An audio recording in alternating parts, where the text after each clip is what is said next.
gabi po. Mag-online na po tayo. Tayin lang po natin saglit yung mga iba.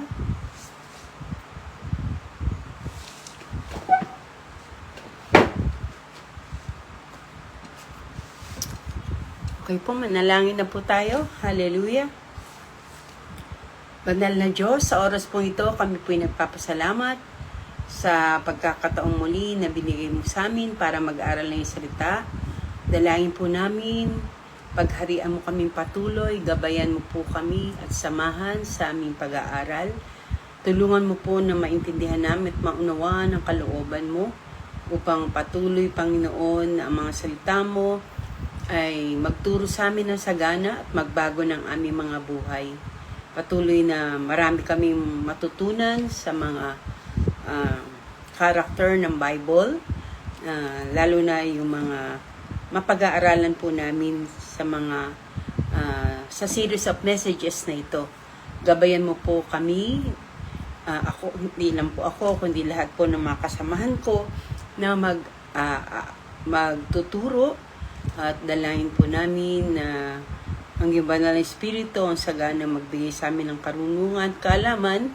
Malayo mo pong ipagkaloob po sa amin ang nais mong ipahayag upang patuloy kami matuto, mabago at turuan lubos ng iyong mga salita. Salamat po.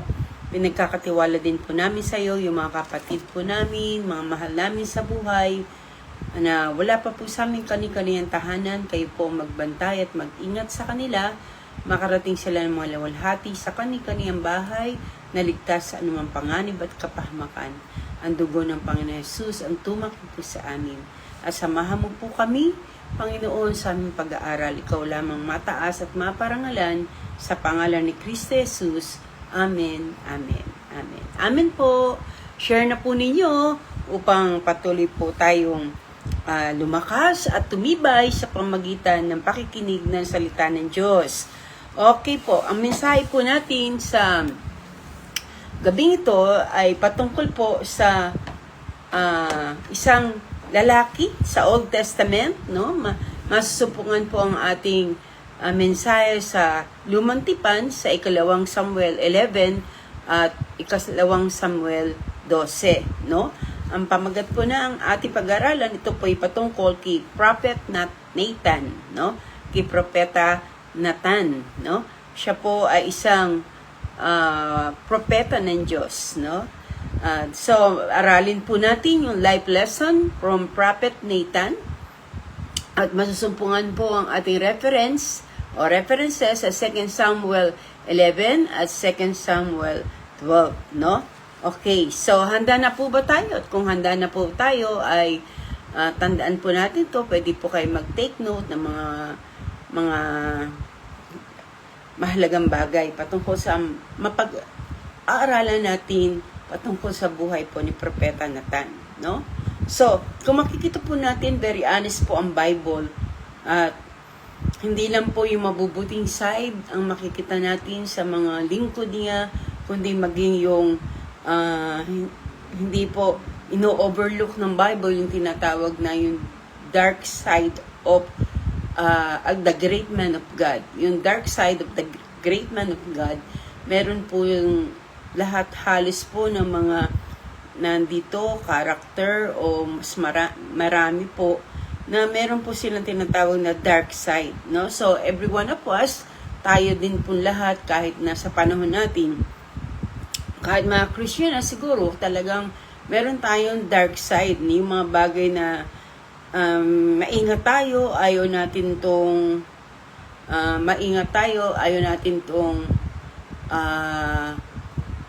malaman pa ng iba o ito ay kumalat pa, di ba? Yung mga maling gawin natin, maling bagay na nagawa natin sa Diyos, either na ito ay nung hindi pa tayo Kristiyano o maging yung tayo ay naging Kristiyano na, no? So everyone have tinatawag na dark side, no? So kailangan talaga na tayo makapamuhay ng maingat, no? Sabi nga sa book of Ephesians na kinakailangan tayo daw po sa ating paglakad sa mga araw nito ay maging maingat. Dahil ang pinupuntirya ng kaaway ay walang iba kundi tayong mga mananampalataya ng ating Panginoong Hesukristo. Sa 2 Samuel 11, makikita po natin dito yung buhay ni David. No? Alam natin na si David ay sinamahan ng Diyos.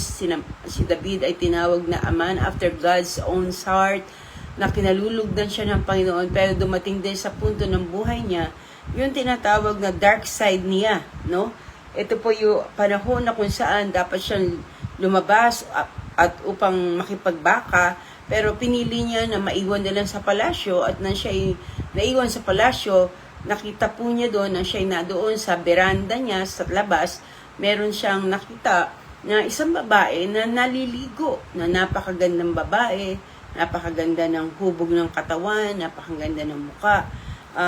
Pinagtanong-tanong talaga niya. So, pwede sana na hindi siya magkamali o magkasala kung after na makita niya yun, ay hiningi na niya ng tawad sa Diyos kung meron siyang ibang desire na naramdaman. Pero ginawa niya ay pinilit pa rin niyang makilala ang babaeng ito.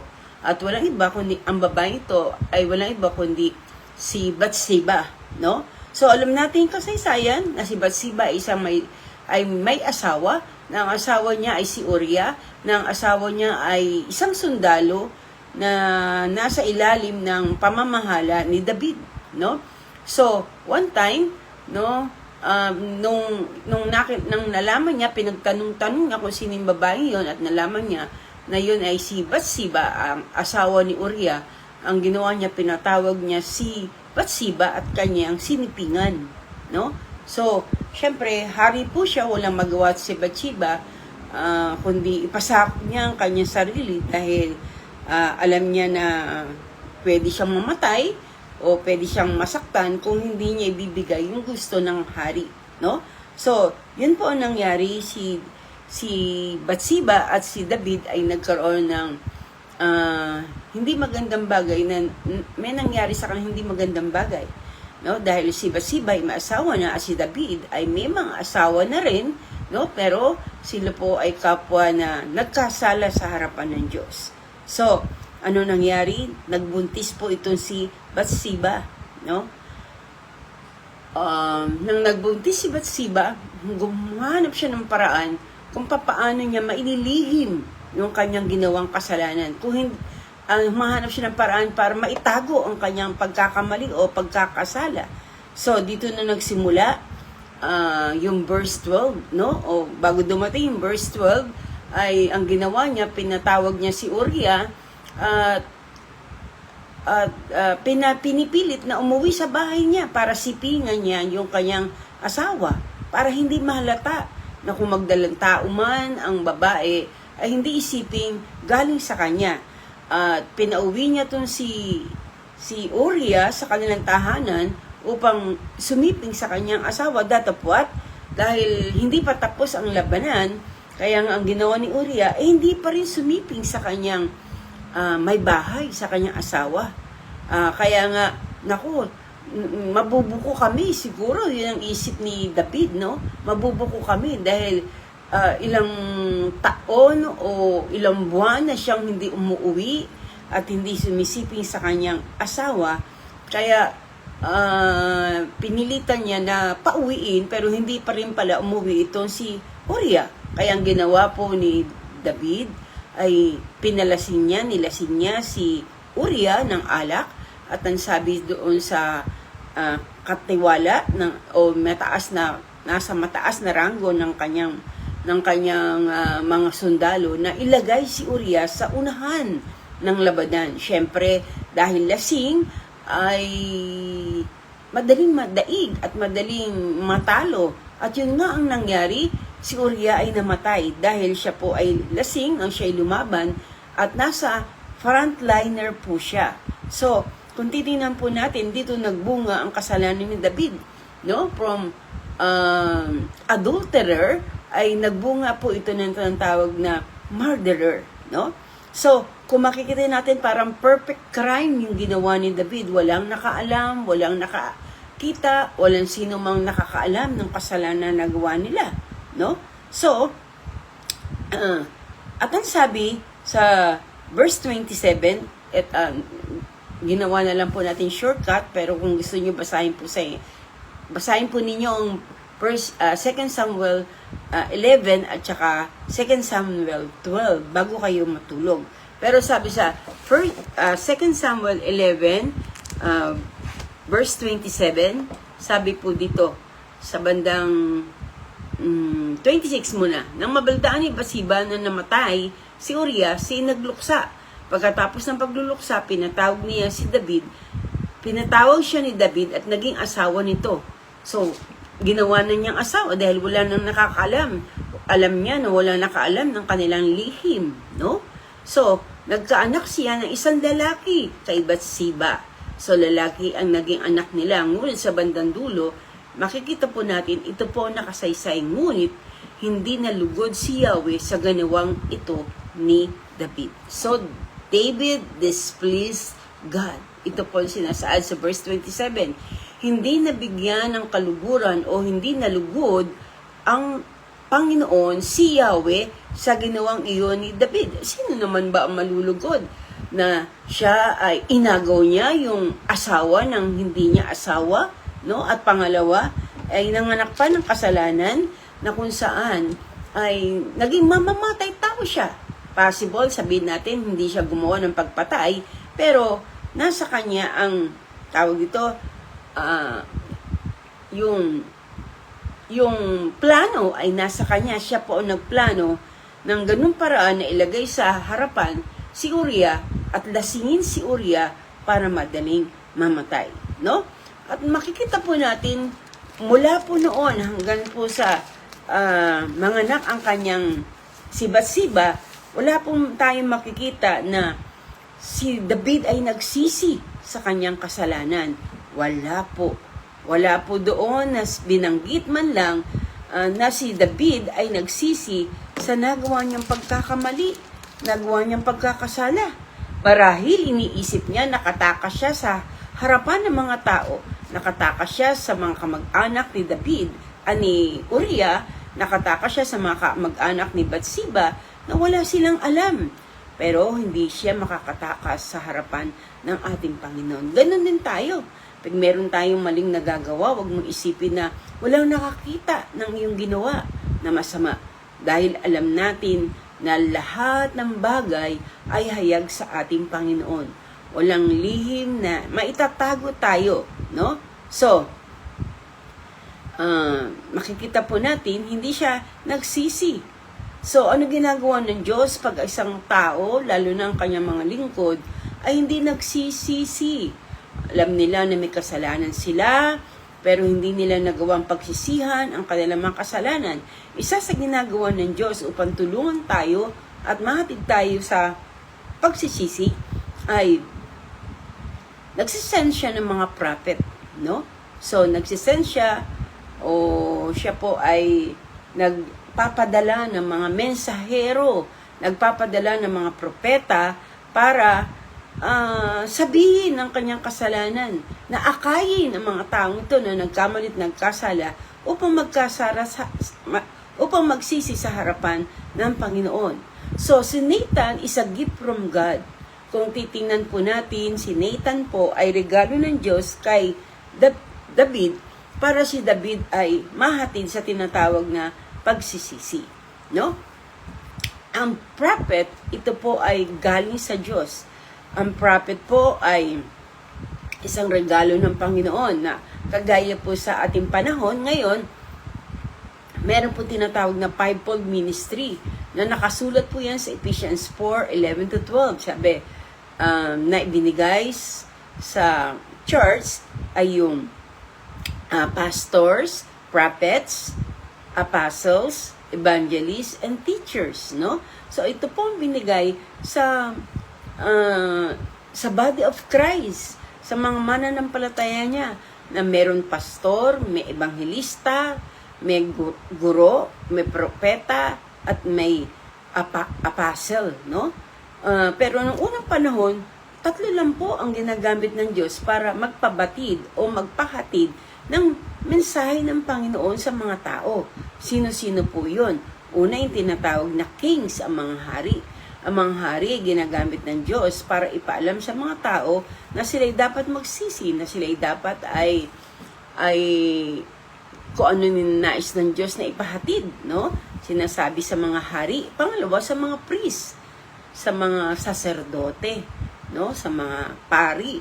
Sinasabi ng Panginoon sa mga pari o saserdote yung kinakailangan ipagawa ng Panginoon ng Diyos sa mga tao. At ikatlo ay sa mga propeta. Excuse me. So, ang prophet, excuse me. Ang prophet ay isa sa tatlo na ginagamit ng Panginoon sa Old Testament, no? So, priests, kings, and the prophets. Okay. Hindi ka pwede mag-operate nito pag hindi ka tinawag ng Diyos sa ganitong kaparaanan. Hindi ka pwede magsalita, hindi ka mo pwede sabihin kung ano pinasasabi ng Diyos, kung hindi ka priest, kung hindi ka kings, kung hindi ka prophets, no? So, ito yung tatlong ginagamit ng Panginoon. Pero pag nag-operate ka dito ka tinawag, dito ka in-appoint ng Panginoon. Kung tinawag ka ng Diyos sa ganitong bagay, dito ka dapat magpagamit sa ganitong gawain. As a prophet, as a priest, as a king, no? O, sabi po, si Nathan po ay isang sent by God, sinugo ng Diyos, no?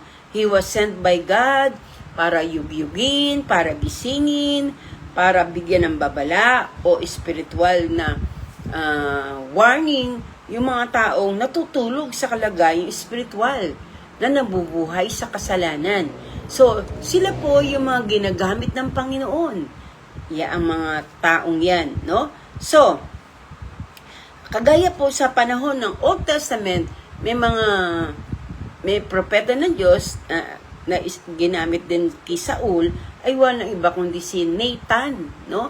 Na si Saul ay na-displease niya ang Panginoon dahil ang sabi sa kanya ng Diyos, yung kalaban ay lahat ng nandoon ay patayin. Lahat ng naroon ay patayin at walang ititira. Pero itinira ni Saul yung hari at yung matatabang lamb, matatabang hayop, no? Kaya nga nang lumapit si Nathan na may message ng Lord para kay Saul, pinadala niya kay Nathan na sinabing, ngayon pa lang nadinig ko na yung iyak ng mga kambing, iyak ng mga lamb o tupa, no? So, bakit mo ginawa yun? Ang sabi niya, binibigyan niya ng alibay na sinabi niya, gagamitin ko naman yun para sumamba sa Panginoon, para ihandog sa Diyos. Pero no, kaya nga sabi ng Panginoon, yung burnt offering ay hindi mahalaga. Ang pinakamahalaga ay yung obedience natin, yung pagsunod natin. So, kaya dahil sa hindi siya sumunod, inalis siya sa trono ng Panginoon. Kaya nga pinahiran tong si David. No? Pangalawa ay si Jonah. Alam natin na si Jonah ay sinend ng Panginoon para sa Nineveh para hindi nagunawin ng Panginoon yung bayan ng Nineveh. Pero imbis na pumunta sa Nineveh, siya ay tumakas at pumaroon sa Tarsis na napakalayong lugar, no? Tapos, anong sabi niya? Hanggang sa nagkaroon na ng aberya sa dagat, nagka-aberya sa sasakyan, dahil mahirap makisama sa mga taong na nasa pagsuway. Dahil baka madamay pa rin tayo, kaya yung mga taong nasa loob ng barko, nadamay din sila. At para bang sila ay lulubog yung kanilang barko dahil sa ginawa ni Jonah. Kaya nga naghagi sila ng mga gamit nila para gumaang ang barko at huwag lumubog, no? So, iba-ibang paraan ang ginagawa ng Panginoon para akayin tayo to repentance, para akayin tayo magsisi sa ating mga pagkakamali at pagkakasala. Minsan, ginagamit niya yung mga dinadalhan niya tayo ng mga kaibigan natin, no? Mga kaibigan natin na pinapayuhan tayo ng maayos, pinapayuhan tayo ng tama. Minsan, sa truth preaching, sa pamagitan ng pagpipreach natin, pag ng salita ng Diyos, pag tayo po ay share ng salita ng Diyos, ito po ay ginagamit na paraan ng Panginoon para pagsisihan natin ang ating mga kasalanan at paalam sa atin yung ating mga pagkakamali at pagkukulang, no? Minsan, hinahaya naman talaga tayo ng Diyos na mapalo o masaktan. Kaya minsan, nakakaranas tayo ng ganitong bagay na hindi maganda sa buhay natin. At humihiyaw ka, Diyos ko, ano ba ginawa ko? Ba't ako nagkaganito? Ba't ako nagkasakit na ganito? Ba't nangyari to sa akin, no? Kahit na yung i-rebuke yung mga sakit at karamdaman na ito, kahit na ating i-rebuke yung mga gawa ng kaaway sa buhay natin, hindi mawawala yun kung hindi tayo magre-repent sa ating mga kasalanan. Kaya ang dahilan, nandun ka sa ganung kalagayan, dahil hindi yan spiritual battles o hindi yan spiritual warfare, kundi palo yan ng Diyos sa buhay mo kung bakit ka nagkaganyan. No? So, ibig sabihin, hindi naman lahat ng gano'n, kaya nga dapat may discernment tayo. Kaya nga napakalaga yung pagsisisi o paghingi ng tawad. Lord, kung ito man ay bunga ng aking katigasan ng ulo, hindi kita nasunod, nasuway kita, patawarin mo ako. Better na humingi tayo agad ng repentance sa mga nagawa nating pagkakamali at pagkakasala kung pinapaalam sa atin to ng Panginoon. No? So, yung prophet ang authorized. Siya ang authorized na ginagamit ng Diyos para sabihin sa mga tao yung warning na ito na ikaw ay nasa kamalian, na ikaw ay nasa kasalanan. No? So, yung prophet po, ito po yung authorized spokesperson of God. Sila lang yung binigyan ng Diyos ng karapatan, ng authorization para magsalita sa mga tao ayon sa ninanais ng Diyos na sabihin sa kanila. Yun sila yung tinatawag na court prophet. Ibig sabihin, yung mga propeta na nilalapitan ng mga hari, tinatanong ng mga hari na ano ba ang nais ng Diyos? Gusto ba ng Diyos na lumusog tayo? Gusto ba ng Diyos na tayo ay ganito o ganon? So, humingi sila ng mensahe, no? Mula sa Diyos, at ang Diyos, ang kinakausap naman niya, ay mga propeta, no? So, ito po si Propeta Nathan. Ito po ang trabaho na niya. Siya po yung court prophet. At siya po ay galing sa Diyos. Yung mga mensahe niya, yung mga warning niya, yung mga babala niya, galing po sa Diyos, no? So, lalo-lalo na pag may naririnig tayo na, o nababasa tayo sa Bible na nakalagay po doon ay, Thus saith the Lord. Sinabi ng Panginoon. Mag-note tayo dyan. Dahil pag sinabing, Thus saith the Lord, totoong-totoo yan. Na ang Diyos ang nagsasalita, na yan ay pangungusap ng Diyos, no? Na yan ay mula sa Panginoon, nag-originate yan sa ating Panginoon, no? So, si Prophet Nathan ay ginamit ng Panginoon na spokesperson, no? Kagaya din ni Jeremiah, yung ating napag-usapan last Sunday about the potter and the clay, no? Nakita po natin kung paano si Jeremiah, nasaksihan niya ng kanyang mga mata, no? Yung isang parable about the potter and the clay mula sa putik at mga magpapaliyo, no? Na nagbigay ng warning si Jeremiah against Jerusalem, against the nation of God, no? At dito rin naman sa ating pinag-aaralan sa 2 Samuel 11 and 12, makita po natin kung paano ni-review ni Prophet Nathan itong si David sa nagawa niyang pagkakamali at pagkakasala, no? So, ano ang role ni Prophet Nathan? Siya po ay nagbigay ng warning sa mga nasa danger, nasa panganib para puksain ng Diyos, nasa panganib para wasakin ng Diyos sa sambayan, no? Tanging nagbibigay ng babala ay ang mga propeta. Siya rin yung nagbibigay ng correction, gaya po ni John the Baptist, sabi na humiyaw na, repent, for the kingdom of God is at hand. Magsisi kayo, sapagkat ang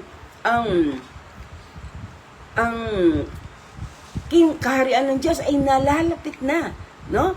So, yan po ang sigaw ng mga propeta. Minsan, may mga sinasabi sila na may mga mensahe ang Diyos, may pinasasabi ang Diyos na minsan hindi natin gusto. Bakit? Yung correction. Sino ba yung hindi gusto ng correction, di ba? Ayaw ng iba na sinasaway sila.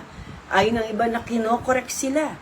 Pero ang true prophet, kahit na si Nathan isang tunay na propeta na handa siyang magtuwid, no? Okay, no? Nang mamamatay ni si David, nagbigay siya ng right correction kay David na kahit na masasaktan si David, alam niya na ito'y dapat niya sabihin dahil yung mensahe yun ay galing sa Panginoon, no? So, ganun din tayo. Minsan, pag nagko-correct tayo sa church, sa pulpit, bilang pastor, ako, nasabihan na ako ng ilang mga tao na noon time na ako'y nag-share ng salita ng Diyos, sinasabi niya, may mga nabanggit sa akin, may nagsabi na sa akin na pinapatamaan ko raw sila, no? Dahil nahayag yung kanilang mga kamalian, nahayag yung kanilang pagkakamalit, pagkakasala. So, hindi yun patama, but iyon ang salita ng Diyos na dapat nilang pakinggan. Kaya narinig na yun dahil gusto ng Diyos na marinig nila upang magbago ang kanilang buhay. Dahil walang anuman, kung dalo-dalo ka ng Bible study, dalo ka ng gawain ng Panginoon, pero ayaw mo naman talaga magbago. Pag natutuwid tayo sa mali nating gawa, nagagalit pa tayo sa preacher, nagagalit pa tayo sa mga ginagamit ng Diyos, no? Na parang iniisip mo na hindi yun galing yung mensahe yun sa Panginoon, no? Pero yun ay galing sa Panginoon. Kagaya po namin bilang mga pastor, bago po namin i-share ang salita ng Diyos, pinag-aaralan namin yan, pinagpe-pray po namin yan, na lagi namin sinasabi, Lord, kung ano yung nais mo, yun po ang masabi ko, yun po ang masalita ko, pero yung ayaw mong sabihin ko, wag mo pong payagan na ito'y lumabas sa aking bibig. Yan po ang aking prayer pag ako nagtuturo sa salita ng Panginoon, no? So, ang prophet po ay siya rin po yung nag-i-interpret ng dreams. Ini-interpret niya yung mga visions, yung mga dreams, mga panaginip ng mga hari. Sinasabi niya kung ano ang mensahe ng Diyos patungkol sa panaginip na yon. At ilang beses na natin nakita yan sa Biblia, sa Old Testament, na kung saan maraming mga propeta ang ginamit ng Panginoon para magsilbing guide nila, direction nila, no? Okay, dahil ang Diyos ay malayo sa kanila, kaya ang ginagamit ng Diyos ay ang kanyang mga propeta, no? Alam natin, we seek God's direction. Tayo po ay talagang hinahanap natin kung ano talaga plano ng Diyos, anong nais ng Diyos mangyari sa buhay natin, at gusto nating makarinig mula sa Panginoon. Pero may mga tao na hindi nila marinig, no? Kung ano yung nais ng Panginoon. Kaya nga, may mga prophet na ginagamit ang Diyos para sabihin sa atin, malaman natin kung ano yung gusto ng Diyos pasabi sa atin, no? So, mangyayari po yun pag tayo nagpe-pray na ano po natin yun, nakukuha natin yun, no? Na tatanggap po natin yun. Pang-apat, nagbibigay siya ng encouragement. Si Nathan, siya po ay nagbibigay ng encouragement, kaaliwan sa mga tao, upliftment, no? Yung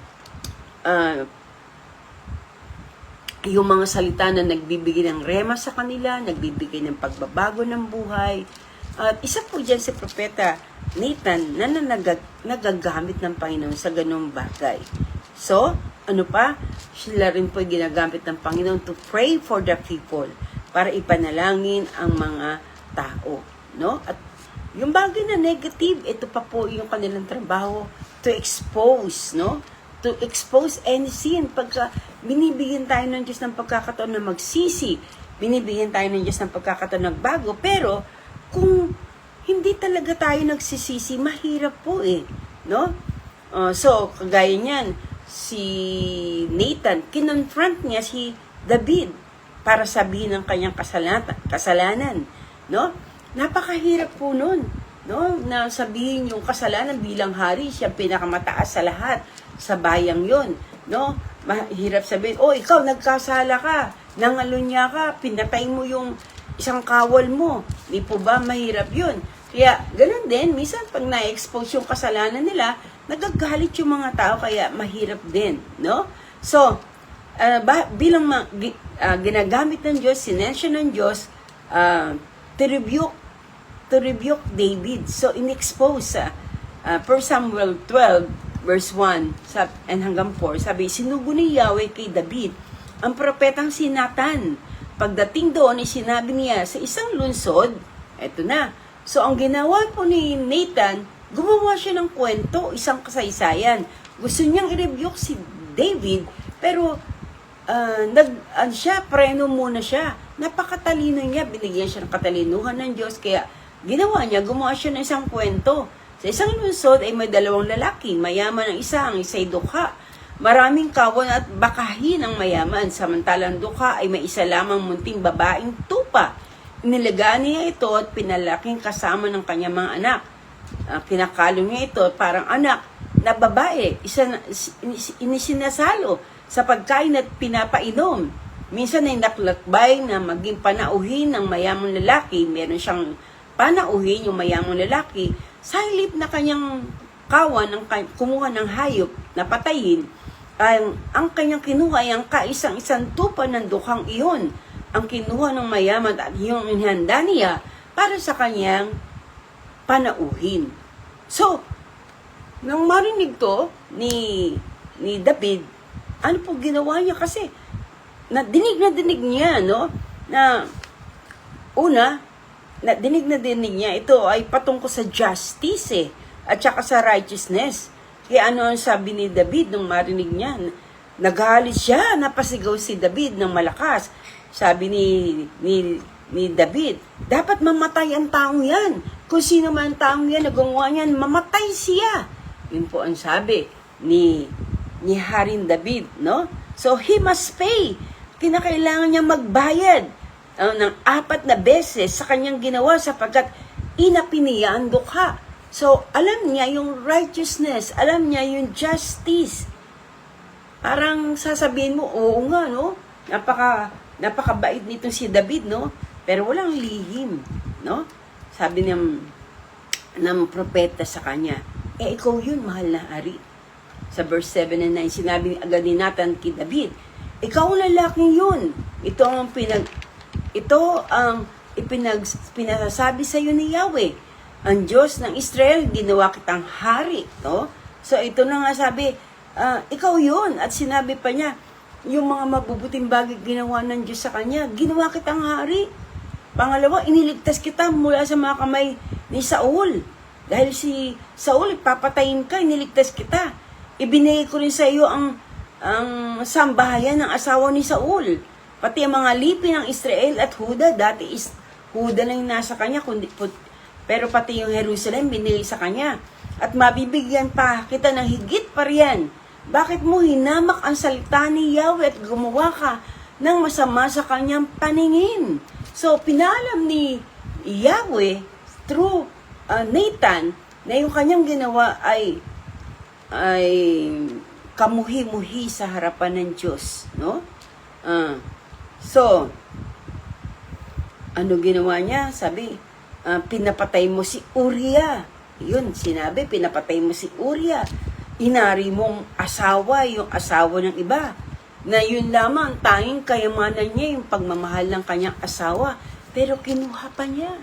Do you think po ba na joke po ba na sirain ang pamilya ng may pamilya? So, mali po talaga yung ginawa ni David. At sa verse 11, siguro, nung dumating verse 11, sabi po dito sa verse 11, sinabi pa rin ni Yahweh, pag-aawain ko ang iyong sambahayan. Sa harapan mo, ibibigay ko sa iyong sa iba ang iyong mga asawa. So, ibig sabihin, consequences ito o pinatawad siya ng Diyos. Pero hindi tayo makakalagpas sa consequences ng Panginoon. No? So, may consequences. No? Ginawa mo yan, dapat pagdusahan mo. May consequences. Kahit pinatawad ka na ng Diyos, kailangan maranasan mo pa rin yung consequences. Sabi ni Nathan, sinabi ni David kay Nathan, nagkasala ako kay Yahweh. Yan naman ang buti kay David, marunong siyang magpakumbaba. Naamin ko, nagkasala ko kay Yahweh. Hindi niya tinanggi, no? Pero ilang buwan niyang alam na makasalanan siya. Pero hindi niya ito ginawang, hindi siya humingi ng tawad sa Panginoon, no? So, dapat mamamatay na sana silang dalawa ni Bathsheba. Pero dahil sa grace ng Lord, hindi namatay ang dalawang ito, kundi ano ang consequences ng kanyang kasalanan? Yung pinagbuntis ni Bathsheba na kanyang anak na lalaki kay Bathsheba, noong oras na yun ay namatay. No? Nung araw na yun, ang mga araw na yun ay namatay. At pangalawa, ano pa yung consequences? Sa verse 12, na-expose ang kanyang kasalanan. Hindi na ilihim. Hindi ito niya inaitago. Naitago niya, pero dahil sa consequences ng kanyang kasalanan, nalaman ng maraming mga tao yung ginawa niyang kataksilan kay Uriah at ginawa niyang pagpatay kay Uriah. No? Kaya may guilt siya. No? Kaya sabi niya lagi, my sin is always with me. No? Hindi siya mapatahimik ng kanyang kasalanan. And now, si Nathan ang ginamit ng Panginoon upang ma-expose yung kanyang kasalanan. May 5 lesson tayong makikita sa buhay ni Nathan. No? Una, makikita natin sa kanya yung faithfulness. Faithfulness sa calling ng Lord sa kanya bilang isang propeta. Alam niyo, mahirap mag-correct. Mahirap magsabi na ikaw ay nasa gitong kalagayan. Mahirap. Diba? Yung mga anak nga lang natin, pag mali ginagawa, nagtitimbang-timbang pa tayo kung sasabihin natin sa kanila to. Kasi inaala natin, baka mamaya magtampo, baka maglayas, diba? Pero, mahirap mag-correct. Pero, si Nathan ay faithful sa Lord. Yung sinabi sa kanyang Diyos, sabihin mo, sinabi niya ito kay David. At marahil pinag-pray niya muna ito at pinag-aralan at nahatid, naging successful siya kasi nakinig sa kanya si David na inamin niya ang kanyang pagkakamali at hindi niya tinago. No? So, faithful siya. Faithful to his calling as a prophet. Pangalawa, matapat siyang kaibigan. David is his friend. No? Ang friend, kaibigan niya si David na siya ang nag-anoint kay David, no? Pero hindi lahat ng tandaan po natin, hindi lahat ng ginagawa ng ating kaibigan kahit mali na dapat nating kampihan, no? Sabi nga sa Bible, open rebuke is better than secret love. Kung may mali silang ginawa, sawayin po natin. Dahil ito ang totoong pag-ibig. Ang totoong pag-ibig ay sinasaway kahit na kaibigan pa natin, sabihin natin sa kanila ang mali, no? Hindi na, dapat i-correct natin, no? Ano ba gusto mo? Bulahin ang kaibigan mo o i-correct siya? So, dapat kino-correct natin siya. Kung mahal mo siya, i-correct mo siya dahil alam mo mali siya. Pangatlo, no? Meron siyang courage, no? Yung bagay na ginawa sa kanya, may opportunity yun para matakot siya. Pero hindi siya natakot, no? Hindi siya natakot na magtuwid ng tao, hindi siya natakot na sabihin sa kanila ang totoo, no? May mga tao na pag nirebuke mo, pag sinabihan mo, umaalis na church, yun ang takot natin, baka umalis to o ano, di ba? No? So, madaling mag-preach, pero mahirap na sabihin natin sa kanila yung kanilang mga kamalian. Pero kung tayo ay totoong Kristiyano, hindi tayo against sa review. Alam natin ang gamit ng salita ng Diyos, isa diyan ay to correct us, to rebuke us, no? So, pero si Prophet Nathan ay isang merong matapang, no? Kagaya po ni Noah, ni Elijah, ni Esther, no? Sila ay matatapang. Pang-apat, may wisdom siya, no? Meron siyang karunungan, no? Ginawa niya na nagsimula po siya sa kwento. Hindi agad niya ni-review, kundi yung kwento na yun, patungkol sa tupa, yun, dahil alam niya si David ay isang pastol, no? Nakuha niya agad, nakakonect agad si David. At panglima, meron siyang spiritual discernment, ability to discern yung right or wrong. Alam niya yung mali at yun ay shinare niya upang matuwid yung kanyang kaibigan na si David. No?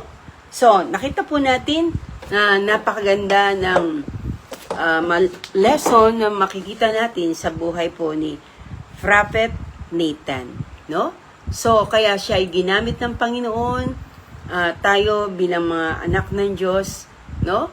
Makita sa atin yung mga wisdom na ito, yung 5 bahagi na ito na nakita kay Prophet Nathan. Magamit tayo ng Diyos sa mga huling araw na ito. Manalangin po tayo. Ama, maraming salamat sa lahat ng mga bagay na aming napag-aralan. Sa gabing ito, maraming salamat sa iyong mga salita. Maraming salamat sa mga natutunan namin sa buhay po ni Prophet Nathan. Dalangin po namin, mag-rise ka, magtayo ka ng mga tao sa iglesia na kung saan may ganitong puso kagaya ni Nathan upang patuloy na maayos yung mga bagay na dapat maayos sa church, sa mga tao mo, sa mga lingkod mo, Panginoon. Gamitin mo po kami upang matulungan po namin ang mga kalagayan ng mga tao, mga kapatid po namin sa iglesia. I-bless mo po ang mga kapatid, i-bless mo po ang bawat isa sa amin. Patuloy na katagpuin mo ang lahat ng pangangailangan ng mga kapatid, mga may sakit karamdaman. Kayo po magbigay ng katugunan at kagalingan, kalayaan at blessing sa lahat ng mga kapatid po namin na may panalangin. Samahan mo po sila, huwag mo silang pababayaan at patuloy na ikaw ang gumawa ng dakilang bagay sa buhay ng bawat isa. Salamat po sa pagsama mo sa amin sa aming pag-aaral. Ikaw malawalhati, madakila, mataas at maparangalan. Salamat po o Diyos sa pag-iingat mo at pagliligtas sa amin, maging sa aming mamahal sa buhay. Salamat po. Tulungan mo po na pagbulay-bulayin po namin ang mga bagay na aming natutunan sa gabing ito. Lakaran po namin, kagaya po ni Prophet Nathan, na maging tapat kami, na kami ay tapat sa aming mga kaibigan, sa mga tao na nilagay mo sa amin. Magkaroon kami ng courage na sabihin ng totoo, at magkaroon kami ng karunungan at spiritual discernment para sa iyong kapurihan at kalwhatian. Sumayo ang papuri, pagsamba, pagdakila, pagluwalhati sa tayong pangalan ni Kristo Jesus. Lahat tayo magsabi ng Amen. Amen. Amen po.